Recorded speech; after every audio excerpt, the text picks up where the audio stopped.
આજના એપિસોડમાં આપણે બનાવશું રવાના ગપગોળા।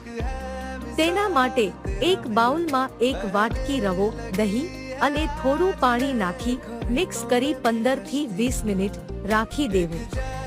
ત્યારબાદ તેમાં તમને ભાવતા વેજીટેબલ, નમક, બેકિંગ સોડા અને થોડું પાણી ઉમેરી મિક્સ કરી લેવું।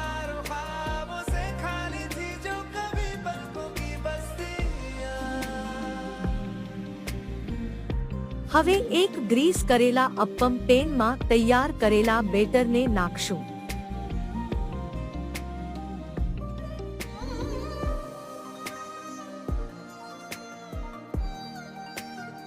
ધીમા તાપે બંને બાજુ ગોલ્ડન બ્રાઉન થાય ત્યાં સુધી શેકી લેશું। આ રીતે આપણા હેલ્થી ગપગોળા રેડી છે।